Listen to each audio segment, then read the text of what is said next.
أما بعد فقد قال الله تبارك وتعالى في القرآن المجيد والفرقان الحميد أعوذ بالله من الشيطان الرجيم بسم الله الرحمن الرحيم ولما جاءهم كتاب من عند الله مصدق لما معهم وكانوا من قبل يستفتحون على الذين كفروا فلما جاءهم ما عرفوا كفروا به فلعنة الله على الكافرين صدق خالق مولانا العظيم وبلغنا رسوله النبي الكريم الأمين ونحن على ذلك لمن الشاهدين والشاكرين والحمد لله رب العالمین۔ سب نزول الاحترام والاحتشام اللہ وحدہ لا شریک کے پاک کلام پیارے محبوب کریم علی نبینا علیہ الصلوۃ والتسلیم کی بارگاہ مقدسہ میں ہدیہ عقیدت پیش کرنے کے بعد سب سے پہلے دعا کو ہوں اللہ وحدہ لا شریک اپنے حبیب کریم علیہ الصلوۃ والتسلیم کا صدقہ حق اور سچ کہنے کی توفیق عطا فرمائے، محبوب کریم علیہ الصلوۃ والتسلیم کا صدقہ تمام آسمانی زمینی آفات و بلیات جزاک اللہ، دشمن کے خوف، ڈر، تدبیر، حسد، بغض، کینہ، نظر بد سے اور ہر قسم کی زمینی آسمانی آفات سے محفوظ فرمائے۔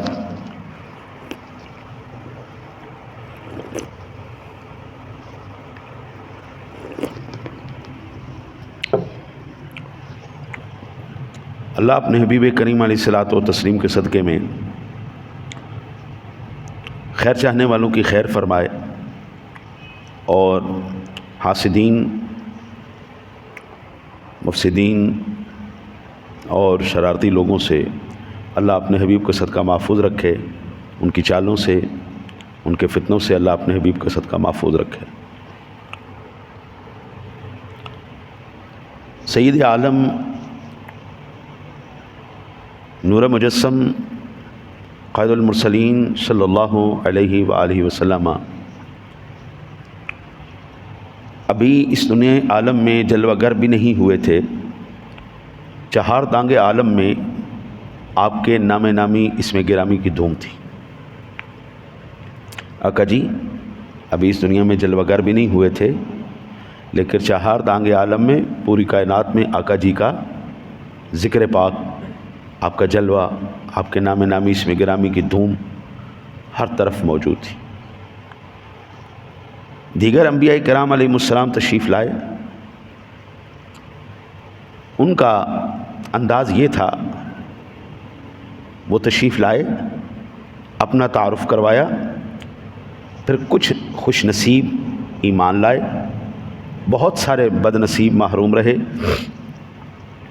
ایسا نہیں ہوا کہ نبی تشریف لانے سے پہلے ہی ان کا ایمان کا عہد کرنے والے، ان کا چرچا کرنے والے موجود ہوں۔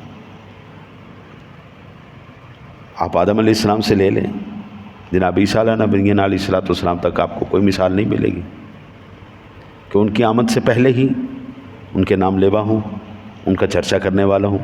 ایسا نہیں، یہ شان صرف اور صرف رب کریم نے آمنہ کے لال عبداللہ کی آنکھوں کے تارے رضوان اللہ علیہم اجمعین ان کے چاند کو عطا کی ہے کہ ان کی جلوہ گری سے پہلے ہی انبیاء کرام علیہ السلام اور ان کی امتوں سے آپ پر ایمان لانے کا وعدہ کیا جا چکا تھا۔ میلاد مصطفیٰ صلی اللہ علیہ وسلم سے پہلے ہی آپ کے وسیلے پیش کیے جاتے تھے۔ آج جو لوگ اعتراض کرتے ہیں نا جی حضور کا وسیلہ نہیں دینا چاہیے، حضور موجود نہیں ہیں، تو حضور تو اس وقت بھی موجود نہیں تھے، تو وسیلہ تو اس وقت بھی دیا جا رہا تھا، اور یہ سارا تذکرہ قرآن پاک کے اندر ہے۔ اور یہ کیسے بندہ انکار کر سکتا ہے جناب رسالت مآب صلی اللہ علیہ وسلم کے وسیلہ پاک کی؟ ابھی آقا جی جلوہ گر نہیں ہوئے، لیکن انبیاء سے وعدے لیے جا چکے ہیں، ایمان کے وعدے لیے جا چکے ہیں، ان کی مدد کے وعدے لیے جا چکے ہیں، امتوں سے وعدے لیے جا چکے ہیں۔ آپ کی آمد سے پہلے، آپ کے ظہور سے پہلے، آپ کے نور نبوی کے ظہور سے بھی پہلے تمنائیں کی جاتی رہی تھیں، کاش ہماری زندگی میں وہ نور جلوہ گر ہو جائے۔ ان کے وسیلے سے دعائیں کی جاتی رہیں، ان کی غلامی کے سعادت پانے کی تمنائیں، التجائیں، آرزوئیں کی جاتی رہیں۔ بے شمار آیات بینات ہیں جو اس پر شاہد ہیں۔ ربنا وابعث فیہم رسولا ایک برکت کے طور پر آیا مبارکہ میں آپ کو عرض کر دیتا ہوں۔ ابراہیم علیہ السلام نے تمنائیں کی کہ اے پاک پروردگار عالم، ہمیں وہ عظیم الشان رسول عطا فرما دے۔ ربنا وابعث فیہم رسول، یعنی اللہ وحدہ لا شریک نے ان کو نہیں عطا فرمایا۔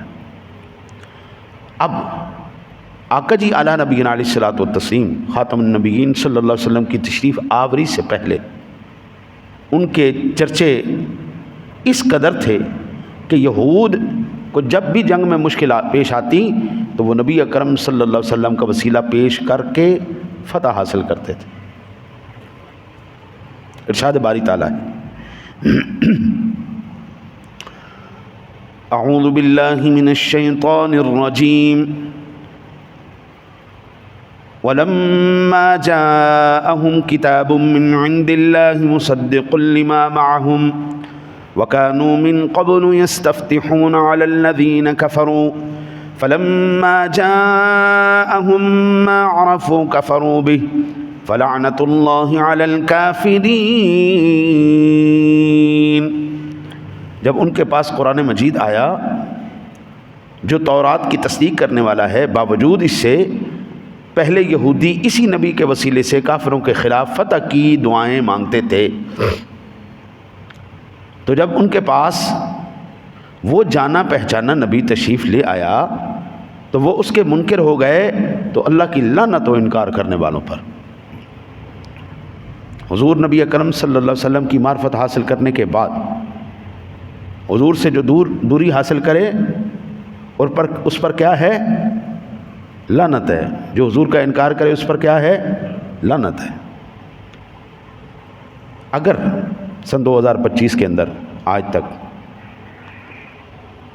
کسی خطۂ زمین پر اسلام نہیں پہنچا، آج 2025 تک کسی خطۂ زمین پر اسلام نہیں پہنچا، اور وہ لوگ پچھلے نبی کی پیروکاری میں ہیں، عیسیٰ علیہ السلام کے پیروکار ہیں، یا جو بھی ان کے پاس نبی تشریف لائے ہیں، وہ اپنے نبی کی اگر تعلیمات پر کاربند ہیں اور اسلام کی دعوت نہیں پہنچی ان تک، ان کو ابھی نہیں پتہ چلا رسول اکرم صلی اللہ علیہ وسلم تشریف فرما ہو چکے ہیں، آپ کی دعوت آ چکی ہے، تو وہ آج بھی جنتی ہیں۔ اور اگر ان کو اس بات کا علم ہو چکا ہے، باوجود یہ کہ اسلام آ چکا ہے، نبی آخر الزماں خاتم النبیین صلی اللہ علیہ وسلم جلوہ گر ہو چکے ہیں، لیکن وہ ہر دھرمی کی وجہ سے ایمان نہیں لاتے، تو وہ لعنتی ہیں، ان پر اللہ کی لعنت ہے، کیونکہ انہوں نے حضور کی شریعت مطہرہ کی، اسلام کی، آخری نبی کا انکار کیا۔ نہیں پہنچا، جنتی ہیں۔ پہنچ گیا، اب ان کے پاس ایک ہی حل ہے، میرے مصطفیٰ کا کلمہ پڑھیں، ایمان لائیں، جنت میں جائیں، اور اگر وہ ایمان نہیں لاتے تو جنت کا ان کے ساتھ کوئی واسطہ نہیں۔ آج 2025 کا یہودی، آج 2025 کا عیسائی، آج ہر مذہب مسلک، آج ہر ایک سوائے میرے مصطفیٰ کے غلاموں کے سب جہنمی ہیں، سب جہنمی، سب سیدھا فی النار۔ ایک ہی جنت میں جائے گا، حضور کا غلام۔ آپ چاہتے ہیں جنت میں جانا، حضور کا کلمہ پڑھ لو، جنت آپ کے لیے ہے، جنت کی نعمتیں آپ کے لیے۔ ائمہ نے تفاسیر میں ذکر کیا ہے جب مشرکین کو اور یہود کے درمیان آپس میں شدت اختیار کر جاتی جنگ، تو یہودی تورات کھولتے اور رسول اللہ صلی اللہ علیہ وسلم کا ذکر مبارک والے مقام پر انگلی رکھ کر بارگاہ الہی میں دعا کرتے، جہاں پر حضور نبی اکرم صلی اللہ علیہ وسلم کا نام نامی اس میں گرامی آتا تورات میں، وہاں پر وہ انگلی رکھتے اور دعا کرتے۔ دعا کیا کرتے تھے؟ اللہم انا نسألک بحق نبیک الذی وعدتنا ان تبعثه فی آخر الزمان ان تنصرنا اليوم على عدونا۔ اے اللہ، جس نبی کو تو نے سب سے آخر میں بھیجنے کا وعدہ فرمایا ہے، ہم اس کی عزت اور وجاہت کا واسطہ پیش کر کے دعا کرتے ہیں کہ ہمیں دشمنوں پر فتح عطا فرما۔ اللہم انا نسألک بحق نبیک الذی وعدتنا، اے اللہ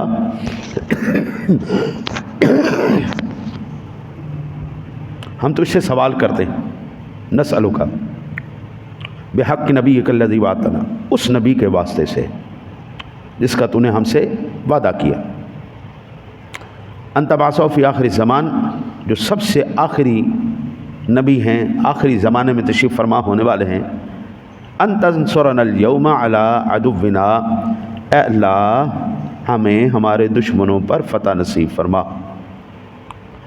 اس دعا کا نتیجہ کیا ہوتا؟ فینصرون، اللہ تعالیٰ ان کی مدد فرما کے ان کا اللہ وسیلہ قبول فرماتے ہوئے اللہ انہیں مدد عطا فرماتا اور وہ فتح پا لیتے۔ یہ روح المعانی کے اندر زیر آیا مبارکہ تفسیر اسی طرح موجود ہے۔ توجہ طلب بات یہ ہے کہ نبی اکرم صلی اللہ علیہ وسلم کا انتظار کرنے والے، آپ کا وسیلہ دینے والے یہودی آپ کے نام کے وسیلہ پیش کرتے ہیں تو اللہ تعالیٰ رد نہیں فرماتا۔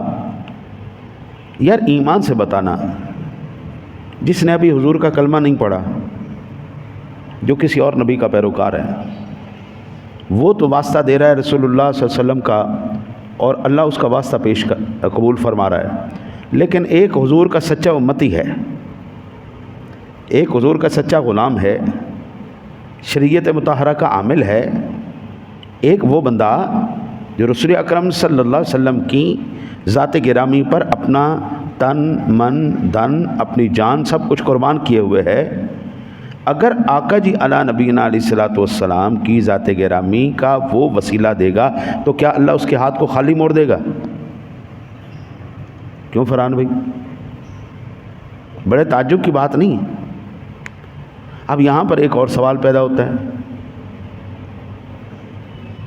یہودی تو کلمہ بھی ہمارے نبی کا نہیں پڑھتے،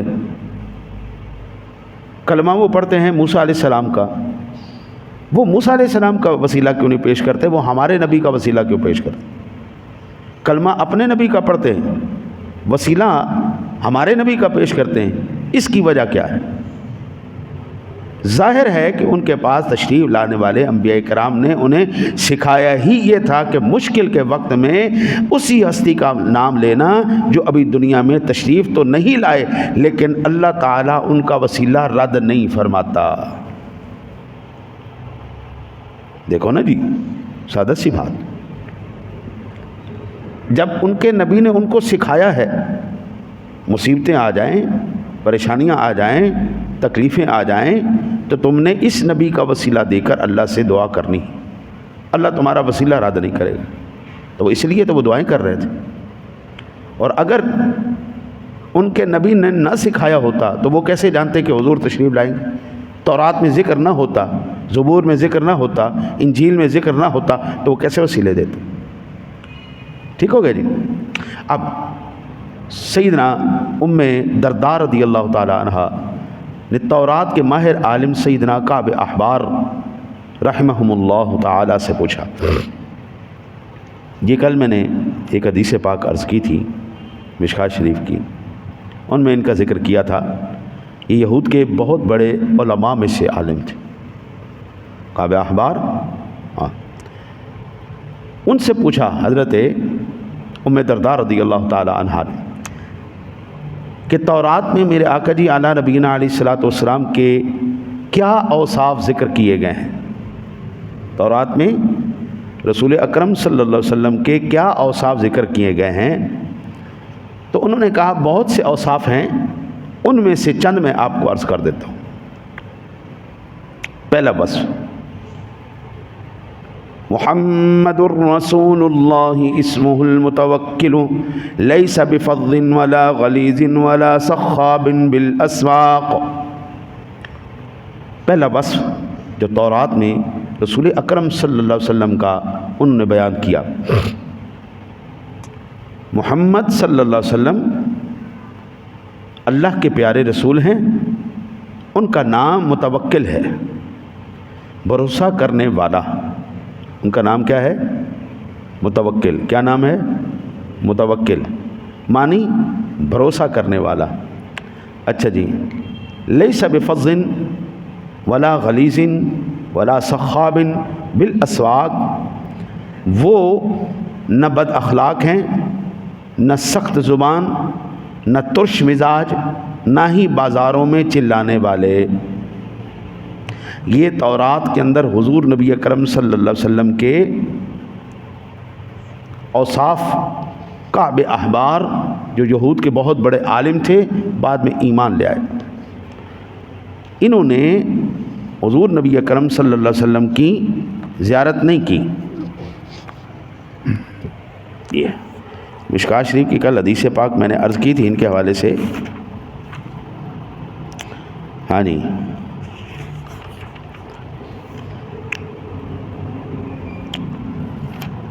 کعب احبار کے، وہ کہتے ہیں کہ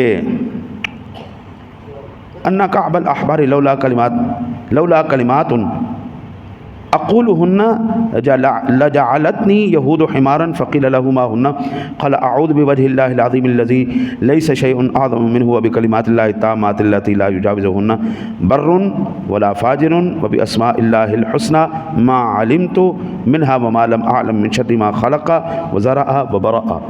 یہ امام مالک نے حدیث پاک نقل کی ہے، حضرت قعقاع سے روایت ہے کہ جناب کعب احبار فرماتے ہیں اگر میرے پاس یہ تین کلمات نہ ہوتے تو یہود مجھے گدھا بنا دیتے۔ یہ کعب احبار، کیونکہ کعب احبار ان علماء میں سے ہیں یہود کے جن پر یہود کو ناز تھا کہ دنیا کے اندر ہر چیز بدل سکتی ہے، اگر نہیں بدلے گا تو کعب احبار نہیں بدلے گا، اتنا بڑا ہمارا عالم ہے، ہمارا عالم ہمارا دین مذہب کیسے چھوڑ دے گا۔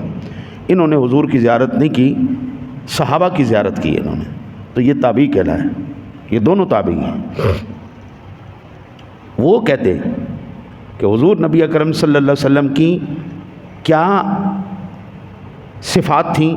پہلی، اسمہ متوکل، وہ اللہ پر بھروسہ کرنے والے ہیں، دنیا کے اوپر بھروسہ کرنے والے نہیں۔ دنیا داروں کو حضرت آج نہ باپ نہ بھیا، سب سے بڑا روپیہ، دنیا کو جہاں سے پیسہ نظر آتا ہے، ہر طرف آپ پیسے کا جلوہ دیکھیں گے، آپ ہر جگہ پہ دنیا کا کوئی محکمہ ایسا نہیں جہاں پر پیسہ نہیں چلتا۔ آپ بتائیں کوئی دنیا کا محکمہ ہے؟ ہر محکمے میں پیسہ چلتا ہے، حتیٰ کہ پیران اعظام کے پاس چلے جائیں، وہ مریدین جو ذرا موٹی موٹی رقم پیش کرتے ہیں وہ مرید بھی ان کے زیادہ قریب ہوتے ہیں، وہاں پر بھی پیسہ چلتا ہے۔ یہ تو میں نے اپنی آنکھوں سے سارے نظارے دیکھے۔ اللہ پر بھروسہ کرنے والے رسول اکرم صلی اللہ علیہ وسلم ایک اشارہ ابرو فرماتے، اللہ کی قسم ساری کائنات کے خزانے حضور کے قدموں میں آ جاتے۔ آج جن کا صدقہ دنیا کھا رہی ہے، کیا ان کے پاس لنگر نہیں ہونا تھا؟ ہر شے ہونی تھی ان کے پاس، لیکن یہ آقا جی کا اپنا اختیاری فقر تھا جو آپ نے اختیار فرمایا تھا۔ دوسرا فرمایا لیس بفظ، وہ بد اخلاق نہیں ہوں گے۔ یہ آج ہمارے جتنے بھی بڑے ہیں، وہ ہمارے سیاسی بڑے ہیں، وہ ہمارے سماجی بڑے ہیں، وہ ہمارے مذہبی بڑے ہیں، ان کو اس صفت کو اس وقت بڑی ضرورت ہے سیکھنے کی کہ یہ صفت حضور کے اندر تھی، وہ بد اخلاق نہیں تھی۔ اب تو کیمرے نے ہر چیز کھول کے رکھ دی ہے نا، ہر عیب کھل گئے. جو سلام کرتے ہیں کن کے ساتھ کرتے ہیں، کیسے بات کرتے ہیں. عام آدمی سادہ آئے گا نا جی، تو جتنے بھی بڑے اس وقت ہیں سیٹوں والے، وہ چاہے مذہبی ہوں تو چاہے سیاسی ہوں، وہ کوئی کسی سے نہیں بات کرتا، نہیں بات. بد اخلاقی کی انتہا پر، ترش زبان نہیں ہے. نہ ہی بازاروں میں چلانے والے. آپ بازاروں میں چلے جائیں، الامان الحفیظ. جو مکاری چالاکی شیطانیاں تو ہیں ہی ہیں، جو بد اخلاقیاں ہیں وہ الامان الحفیظ. پھر وہ کہتے ہیں اعطی المفاتیح لیبصر اللہ تعالی به اعینا عورا ویسمع به آذانا وقرآ ویقیم به السنا معوجا. اللہ تعالیٰ نے اعطی المفاتیح، انہیں خزانوں کی چابیاں عطا فرما دیں. یہ کعب احبار کہہ رہے ہیں اللہ تعالیٰ نے رسول اکرم صلی اللہ علیہ وسلم کو خزانوں کی چابیاں عطا فرما دیں. ابھی تک سمجھ میں نہیں آیا کہ یہودیوں کو تو اس بات کا یقین تھا، تورات میں یہ بات لکھی ہوئی ہے کہ خزانوں کی چابیاں، ہر قسم کے خزانوں کی چابیاں رسول اللہ کو عطا کر دی گئیں، لیکن کلمہ گو کو ابھی یقین نہیں آیا کہ حضور خزانوں کے مالک ہیں. ابھی تک کلمہ گو کو یقین نہیں آیا. اعطی المفاتیح لیبصر اللہ تعالی به اعینا، انہیں خزانوں کی چابیاں عطا فرمائی ہیں تاکہ ان کے ذریعے اندھی آنکھوں کو بینا کر دے. لیبصر اللہ تعالی به اعینا عورا، اندھوں کو اللہ تعالی بینا کر دے.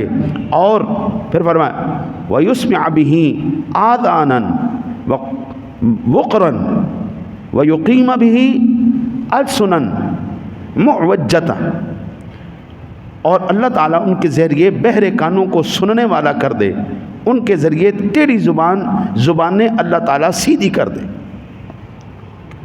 یہ کہاں پر موجود ہے؟ یہ تورات میں موجود ہے. بیان کرنے والے تورات کے بہت بڑے مستند عالم دین حضرت کعب احبار، یہ وہ بتا رہے ہیں ہمیں. پوچھنے والی حضرت ام درداء رضی اللہ تعالی عنہا، صحابیہ رسول. بیان کرنے والے تابعی. اعطی المفاتیح لیبصر اللہ تعالی به اعینا، اللہ تعالی نے سارے خزانوں کی چابیاں ان کو عطا فرمائی ہیں. یہ مشکات شریف کے اندر بھی موجود ہے، بخاری، مسلم، ترمذی، نسائی، ابو داؤد، ابن ماجہ.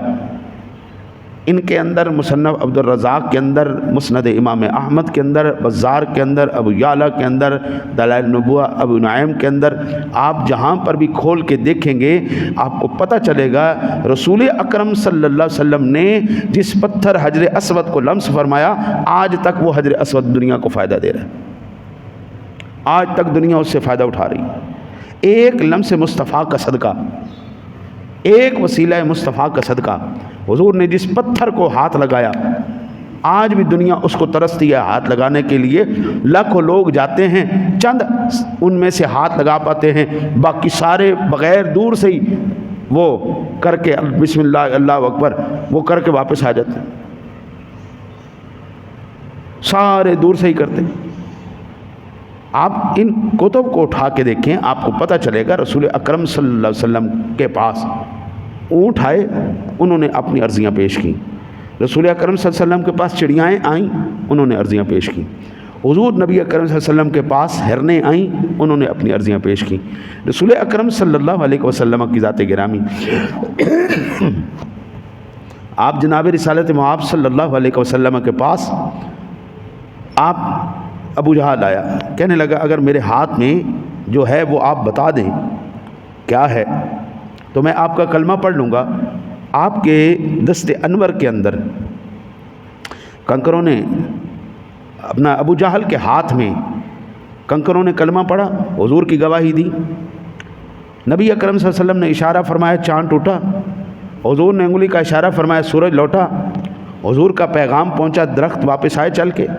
میں تو وہ جگہ دیکھ کے آیا ہوں جن جگہوں پر رسول اکرم صلی اللہ علیہ وسلم کا پیغام پہنچا۔ میں انتہائی خوش نصیب بھی ہوں، آقا جی کا منبر انور بھی دیکھا، محراب شریف بھی دیکھا، ماں بین بیتی و منبری روضۃ من ریاض الجنہ، ہے جی سبحان اللہ۔ آقا جی تشریف لائے اپنے حجرہ پاک سے، اور ہزاروں کا مجمع پیچھے غلاموں کا۔ جیسے ہی آقا جی تشریف فرما ہوئے حجرے سے باہر آئے، سارے غلام حضور کے کھڑے ہو گئے حضور کو دیکھ کر۔ آقا جی نے فرمایا کاش آج میری ماں آمنہ زندہ ہوتی اور دیکھتی کہ میں نماز پڑھا رہا ہوں اور میں وہاں پہ سورہ فاتحہ کی تلاوت کرتا، اور میری ماں مجھے اندر سے آواز دیتی اے محمد صلی اللہ علیہ وسلم، میں نماز چھوڑ کے اپنی اماں جی کے پاس چلا جاتا، اور دنیا دیکھتی کہ بیٹا اپنی ماں کی کس طرح تابعداری کر رہا ہے۔ حضرت محبت، پیار، اخلاق اپنی جگہ ہے، لیکن یہ کردار آپ کہاں سے لے کے آئیں گے؟ یہ مذہب کے اندر کردار کہاں سے آئے گا؟ کس مذہب کے اندر ہے؟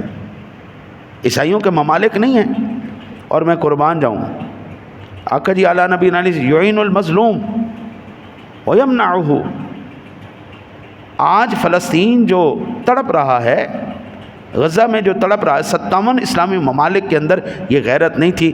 الحمدللہ حضور کے غلام اب جائیں گے، اب انشاءاللہ آپ کو حضور کے غلام بتائیں گے، سچے اسلام کے پیروکار بتائیں گے کہ مظلوموں کی مدد کس طرح کی جاتی ہے انشاءاللہ۔ اب پاکستانی افواج بھی جائیں گی، پاکستانی مجاہدین بھی جائیں گے، اب مظلوموں کی مدد 14 صدیوں کے بعد بھی مصطفیٰ کے غلام کریں گے۔ یہودی بھی آج موجود ہے نا جی، عیسائی بھی ہوں، اور یہ جو ظلم کر رہا ہے یہ کر کون رہا ہے؟ یہ یہودی کر رہا ہے نا جی۔ شکلیں جو بھی ہوں، اصل محرک تو یہودی ہے نا۔ وہ ہم نا بچپن میں دیکھتے تھے، شاید جو میرے بڑے ہیں وہ تو جانتے ہیں، بچوں کو نہیں پتہ ہوگا، ہم پتلی کا تماشا دیکھتے تھے۔ پتلیاں ہوتی تھی، اوپر سے ہاتھ میں نا وہ انگلیوں میں رسیاں باندھ کے نیچے پتلیاں لٹکاتے تھے، اور وہ پردے میں اپنے ہاتھ چھپا لیتے تھے، ایسا لگتا تھا کہ وہ پتلیاں بات کر رہی ہیں، وہ ایسا لگتا تھا پتلیاں بات کر رہی ہیں، اگرچہ وہ نظر تو کوئی اور حکومتیں آ رہی، لیکن حقیقت میں پیچھے ہاتھ یہودی کا ہی ہے۔ وہی ظلم اور ستم کی داستانیں آج بھی رقم کر رہا ہے، اس دور کا نہیں۔ رسول اکرم صلی اللہ علیہ وسلم کے ساتھ سب سے زیادہ جنگیں یہودی کرنے والے تھے، یہودی عیسائی مل کے کرنے والے تھے، مشرکین مل کے کرنے والے تھے۔ ساری طاقتیں ایک مصطفیٰ کریم صلی اللہ علیہ وسلم کے خلاف کھڑی تھیں۔ صرف یہ 1500 سال پہلے کی بات نہیں، قبلہ آج بھی اسی طرح ہے۔ آپ کے ملک کے وزیر اعظم جائیں اور ان کو ننگا کر دیا جائے، کپڑے اتارو بھائی سارے، تمہارے اوپر ہمیں یقین نہیں ہے، بھائی تمہاری مشینیں کدھر گئیں، تمہارے ایکس رے سسٹم کدھر گئے، وہ تمہارے جو سکوٹیز وہ سارا کچھ کدھر گیا؟ جو تم کہتے ہو کہ تم گھر میں بھی بیٹھے ہو، تمہارے گھر میں کیا پڑا ہے وہ ہم جان لیتے ہیں، لیکن تم ہمارے وزیر اعظم کے کپڑے اترواؤ۔ ہاں جی، اس کا مطلب یہ ہے کہ تم یہ صرف ذلیل کرنا چاہتے ہو، حضور کے غلاموں کو، کلمہ گو کو ذلیل کرنا چاہتے ہو۔ آج بھی مسلمان کے خلاف یہودی ایک پیج پر، عیسائی ایک پیج پر، ہندو ایک پیج پر، سکھ ایک پیج پر، جتنے پارسی ایک پیج پر، بدھ مت ایک پیج پر، ساری دنیا کے جتنے بھی بے ایمان ہیں وہ سارے ایک طرف ہیں، اسلام اور مسلمان ایک طرف ہیں۔ دنیا کے اندر سب سے بڑی دہشت گردی کرنے والا عیسائی ہے۔ جوزف سٹالن یہ 1.25 ارب مسلمان کا قاتل ہے، لیکن اس کو دہشت گرد نہیں کہا گیا۔ ہٹلر 60 لاکھ یہودیوں کو مارنے والا ہے، اس کو دہشت گرد نہیں کہا گیا۔ لاکھوں کروڑوں کو قتل کرنے والے دہشت گرد نہیں، دہشت گرد ہیں تو مسلمان ہیں، جن کو یہودی بھی دہشت گرد کہتا ہے، عیسائی بھی دہشت گرد کہتا ہے، ہر ایک اسی کے خلاف کھڑا ہوا ہے۔ اصل میں یہ تکلیف نہیں، تکلیف یہ ہے جو تورات کے اندر موجود ہے، حتیٰ یشہد اللہ الہ الا اللہ وحدہ لا شریک لہ۔ وہ مظلوموں کا مددگار، وہ کمزور سمجھنے والوں کو طاقت دینے والا جب مظلوموں کی مدد کرے گا، ان کی طاقت بنے گا، تو پوری دنیا میں سوائے اس کے کلمے کے علاوہ کوئی دوسرا کلمہ نہیں چلے گا۔ آج سب سے زیادہ غرب کے درخت یہودی لگا رہے ہیں، کیوں لگا رہے ہیں؟ اس لیے وہ اس لیے لگا رہے ہیں کہ وہ ہمیں آ کے جو ہمارا مسیحا ہے، دجال ہے، وہ ہمیں بچائے گا، اسلام کے پھیلنے سے ہم محفوظ ہو جائیں گے۔ اور نہیں، تمہاری اپنی تورات کے اندر لکھا ہوا ہے حتی یشہد اللہ الہ الا اللہ وحدہ لا شریک لہ۔ ہماری تو کتابوں میں موجود ہے، ہمیں تو اس بات کا یقین ہے کہ قیامت سے پہلے کائنات کا ذرہ ذرہ میرے مصطفیٰ کا غلام ہوگا۔ یوسف علیہ السلام